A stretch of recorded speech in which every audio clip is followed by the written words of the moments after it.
గురూజీ 72 గంటల్లోనే ఫోన్ లోని అద్భుతమైన జ్యోతిష్య పరిష్కారం చూపిస్తారు. నమ్మండి, నమ్మకపోండి, ఇది నిజం. శ్మశాన కాళి రుద్ర చౌడీదేవి ఆరాధకులు నంబర్ 1 వశీకరణ స్పెషలిస్ట్. గురూజీ మనిషి పుట్టుక నుండి చనిపోయే వరకు వచ్చే అన్ని క్లిష్టమైన సమస్యలకు పరిష్కారం ఇక్కడ లభిస్తుంది. విద్య, ఉద్యోగం, వ్యవహారం, స్త్రీ ప్రేమ, పెళ్లి, సంతానం, స్త్రీ పురుష వశీకరణం, భూవశం, భార్యాభర్తల కలహాలు, కోర్టు సమస్యలు, విడాకుల సమస్యలు, చేతబడి, అప్పుల బాధ, ఇంకా మీకు ఎలాంటి సమస్యలు ఉన్నా 72 గంటల్లోనే. అందరికీ నమస్కారం. నేను మీ కీర్తనా దేవరాయ. వాళ్ళు మనతో పాటు మన స్టూడియోలో ఉన్నారు ఐకాన్ ఆస్ట్రాలజర్ గట్టుపల్లి సురేష్ బాబు గారు. మంత్రం, తంత్రం, జ్యోతిష్యం. సో ఇవాళ మన కాన్సెప్ట్ ఏంటంటే, చాలా మంది అంటే ఎవరి జాతక చక్రం చూసినా సరే వాళ్ళు చెప్పేది ఏంటంటే, అంటే ఒక స్త్రీతో కలిసి వస్తుంది అని కొన్ని థంబ్నెయిల్స్ మనం చూస్తూనే ఉన్నాం.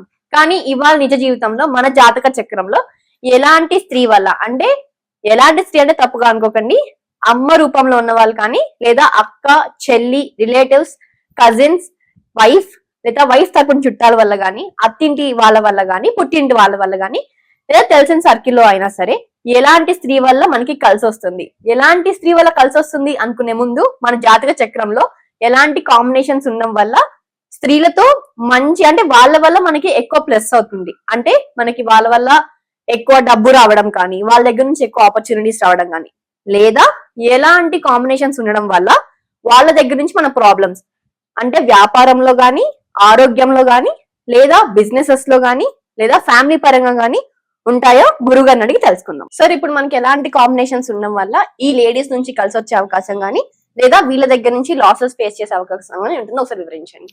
ఇప్పుడు మనము ముఖ్యంగా చూడాల్సింది ఏంటంటే ద్వాదశ రాశులు. ఈ ద్వాదశ రాశుల మీద మనం ఏ పాటికి కూడా చూసుకున్నట్టయితే కనుక గ్రహాల యొక్క స్థితిగతులు, ఈ గ్రహాల యొక్క స్థితిగతులు, గోచారము, వీటన్నిటితోనే ఏర్పడుతుంది ఈ స్త్రీతో ఉన్నటువంటి అనురాగం కావచ్చు, అనుబంధం కావచ్చు, ఆప్యాయత కావచ్చు, లేదా వ్యసనం కావచ్చు, లేదా శత్రుత్వం కావచ్చు. ఈ యొక్క గ్రహాల యొక్క స్థితిగతుల ప్రకారంగానే వస్తాయి అని అందరూ అనుకుంటారు. కానీ ఈ గ్రహాల యొక్క స్థితిగతులు ఒకటే కాదు, ఇక్కడ గోచారంలో ఉన్నటువంటి దాని ప్రకారంగా దశ అంతర్దశలు కూడా ఒకటి చూసుకోవాలి. ఇక స్త్రీతో అనురాగం గాని, శత్రుత్వం కాని అంటే పూర్వ జన్మం అంటారు. అంటే పోయినటువంటి జన్మల్లో ఉన్నటువంటి చేసినటువంటి కర్మలు, పాపాలు, క్రియలు, వీటన్నిటి ద్వారా కూడా ఏర్పడుతుంది. మరొకటి ఉంది, మన పెద్దవారు, మనం జన్మించిన తర్వాత మన జన్మకు ముందు ఉన్నటువంటి పెద్దవారు ఉంటారు, వాళ్ళకి కుర పురుషుడు, యుగ పురుషుడు అంటారు.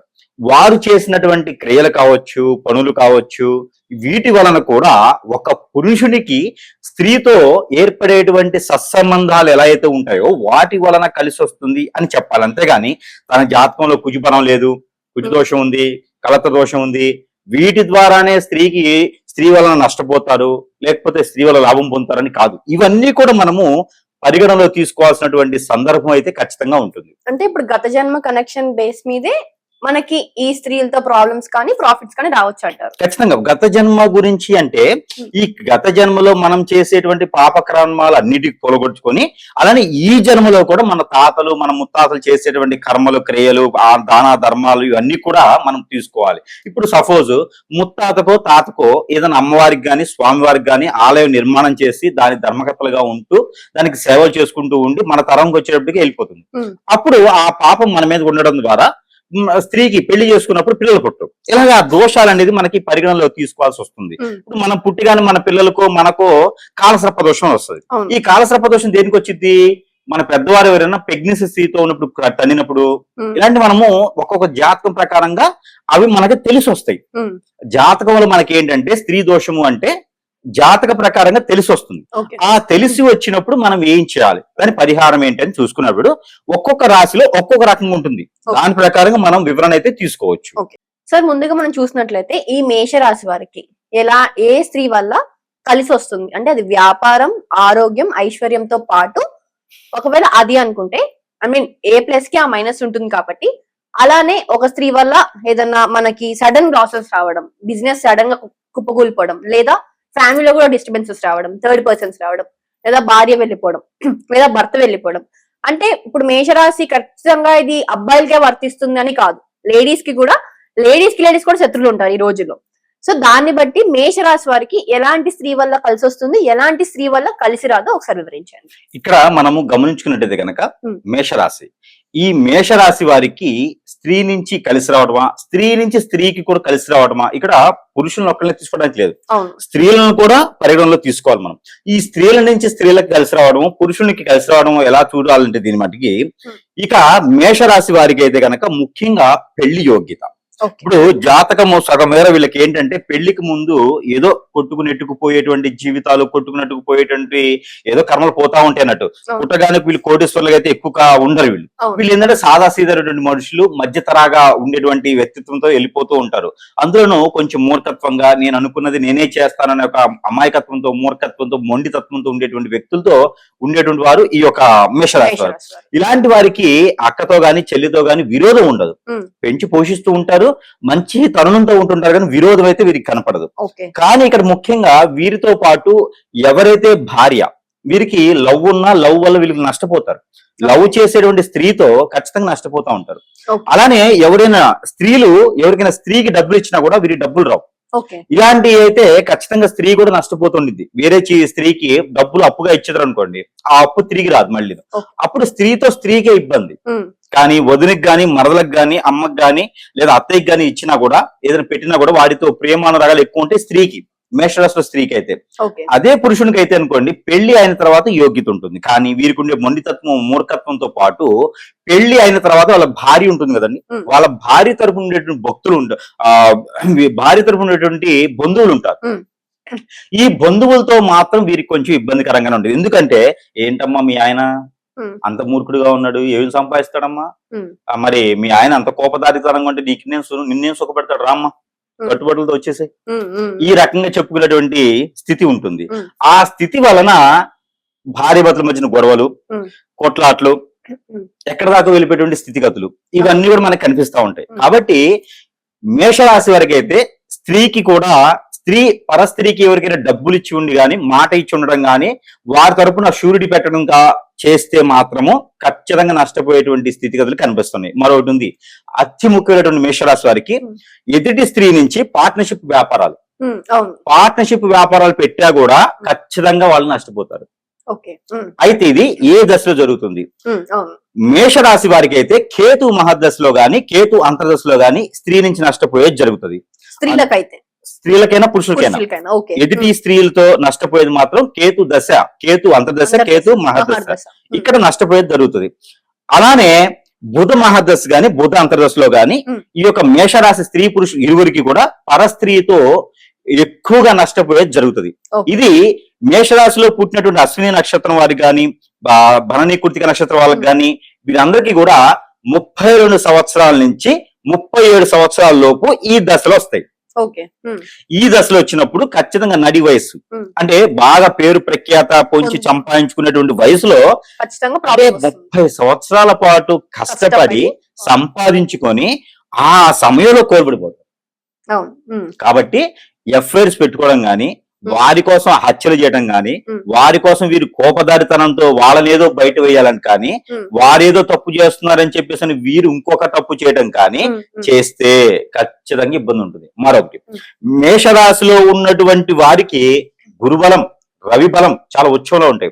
ఓకే. వారు పుట్టిన దగ్గర నుంచి గోచార ప్రకారంగా స్త్రీతో సంబంధం లేకుండా ఒకే స్త్రీని వ్యామోహించి ఒకే స్త్రీని పెళ్లి చేసుకొని గనక ఉండి, ఏ స్త్రీతో మాట పడకుండా ఉంటే గనక వీరికి గురు బలము, రవి బలము ఎక్కువ ఉంటాయి. వాటితో వీరు అనుకున్నటువంటి స్థానానికి, స్థాయికి, గోల్స్ కి రీచ్ అయ్యేలా ఉంటాయి. ఓకే అలాగే ఏది కామన్ గా ఉంటే, ఉమ్. లేదండి నేను పుట్టిన దగ్గర నుంచి ఏ స్త్రీతో నాకు సంబంధాలు లేవు, పుట్టిన దగ్గర నుంచి నేను హాస్టల్లో ఉంటాను, చదువుకుంటూ ఉంటాను, కానీ నాకు ఏ స్త్రీతో సంబంధం లేదు. అందరిలో ఉండే డౌట్ ఇదే. ప్రతి మేషరాశి వాళ్ళు అంటే ఈ 10 మంది 20 మంది కాదు, కొన్ని కోట్ల మంది ఉంటారు. ఒక్కొక్కరు ఒక్కొక్క సమస్య.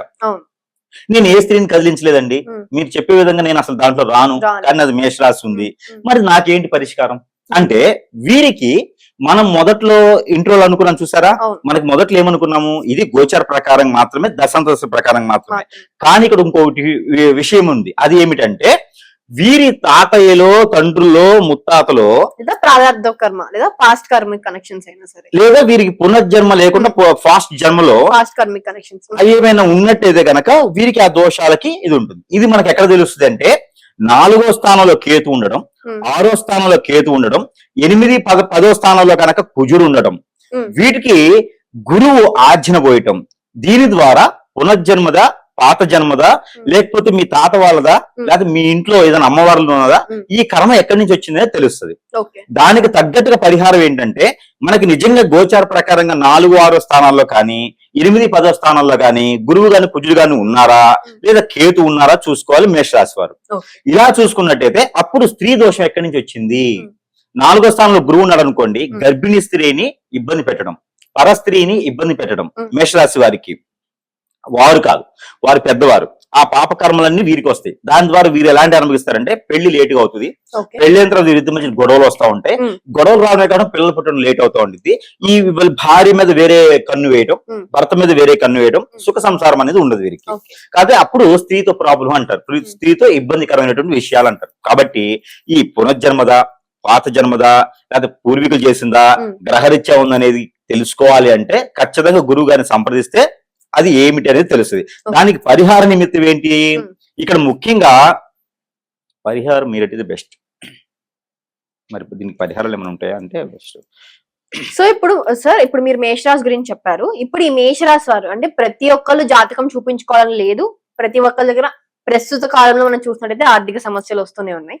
సో అది పక్కన పెట్టేస్తే మనం ముందుగా ఇప్పుడు ఇంట్లో మనం ఇంట్లో చేసుకునే వారికన్నా లేదా ఏదైనా చిన్న గుడికెళ్ళి చేసుకోవడం లేదా ఇంట్లో ఉన్న వాటితో చేసుకునే పరిహారాలు ఏమైనా ఉంటే ఈ మేషరాశి వారికి ఈ స్త్రీ సంబంధాల నుంచి, అంటే ప్రాఫిట్స్ వస్తే అందరికి ఇష్టమే, సడన్ గా లాస్ వచ్చి పాపం వ్యాపారాలు కుప్పకూలిపోతున్నాయి ఈ రోజుల్లో, అలాంటి వాళ్ళకి లేదా కుటుంబంలో ఎలాంటి డిస్టర్బెన్సెస్ ఉన్నా అవన్నీ క్లియర్ అవ్వడానికి ఈ మేషరాశి వారు ఎలాంటి పరిహారాలు చేసుకుంటే బాగుంటుంది ఒకసారి వివరించండి. ముఖ్యంగా ఇక్కడ మనం చూడగలిగింది ఏంటంటే గనక మేషరాశి వారు, ఈ మేషరాశి వారికి ఇలాంటి స్త్రీతో దోషాలు ఉన్నాయి అనుకుంటే, పరస్త్రీతో దోషాలు ఉన్నాయి అనుకుంటే కనుక వీరు చిన్న చిన్న పరిహారాలు చేసుకోవచ్చు.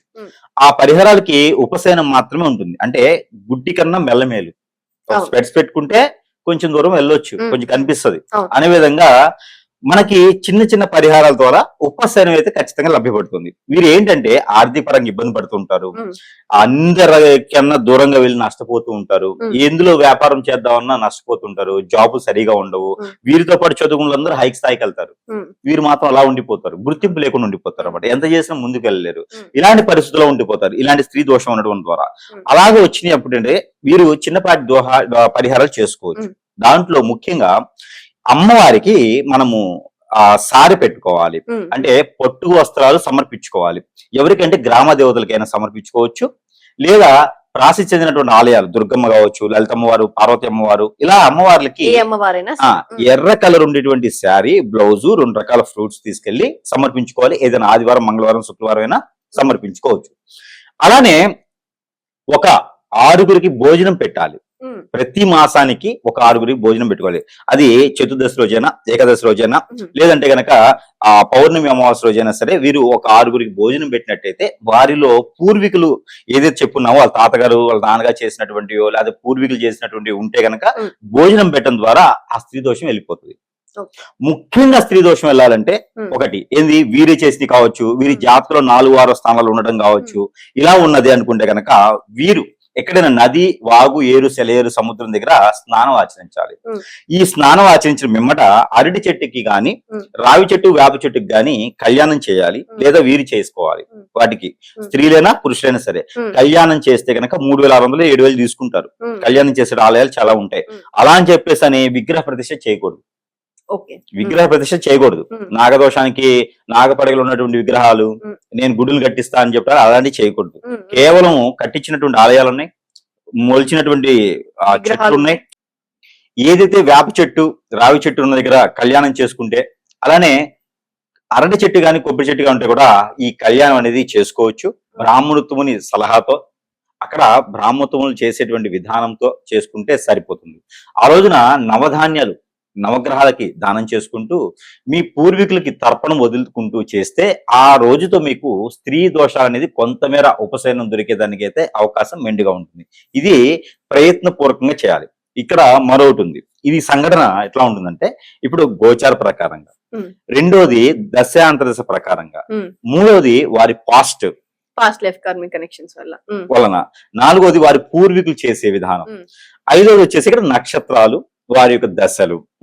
ఇంకా ఆరోది ఉంది. ఆరోది ఏంటంటే ఏదైనా స్త్రీ కానీ ఎవరైనా పురుషులు కానీ, అంటే ఎవరైనా స్త్రీ ఎవరైనా పురుషులు కానీ ఇక్కడ వారి మీద కన్ను వేసి ఉమ్, హిప్నాటిజం, బ్లాక్ మ్యాజిక్, వశీకరణ, బాగలముఖి, భానుమతి, యక్షిణి లాంటి స్పిరిట్ లాంటివి చేసి ఉమ్, మందుపేట లాంటివి చేస్తే కూడా ఉమ్. స్త్రీ వారి వైపు లాక్కోవడమా, పురుషుడు అవును. వారి వైపు లాక్కోవడమా, వారి నుంచి కూడా నష్టపోతారు. ఉమ్, ఇక్కడ స్త్రీ నుంచి నష్టం ఇలా జరుగుతుంది.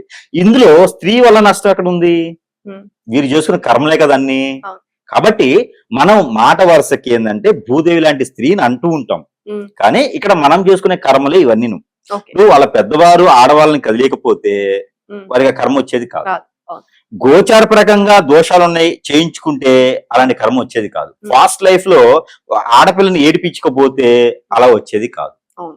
కాబట్టి ఇక్కడ స్త్రీ అనడం అనేది నాగరికతం కాదు. ఉమ్. స్త్రీ అనేది భూదేవి. మనం పుట్టుక నుంచి మరణం వరకు కూడా స్త్రీ యొక్క అనుచరణలతోనే, స్త్రీ యొక్క బుధ స్కంధాల మీదే మనం అనేది ఉండాలి. అవును. ఒక స్త్రీకైనా స్త్రీతో అవసరం, పురుషుడికైనా స్త్రీతో అవసరం. కాబట్టి ఈ స్త్రీ దోషం ఉంటుంది. ఉమ్. ఈ దోషాలు వచ్చేటువంటిది మనం తొలగించుకుంటే ఉమ్. భూదేవి లాగా చల్లగా మనం చూసుకుంటూ ఉంటుంది. కాబట్టి ఇలాంటి పరిహారాలు అయితే ఖచ్చితంగా చేసుకోవచ్చు. మరి చూశారు కదా, మేషరాశి వారు ఇలాంటి పరిహారాలన్నీ ఉపయోగించుకొని మీ జీవితాన్ని మంచి దారిలో పెట్టున్నారని ఆశిస్తూ మరో రాశి కలుద్దాం. అంతవరకు సెలవు.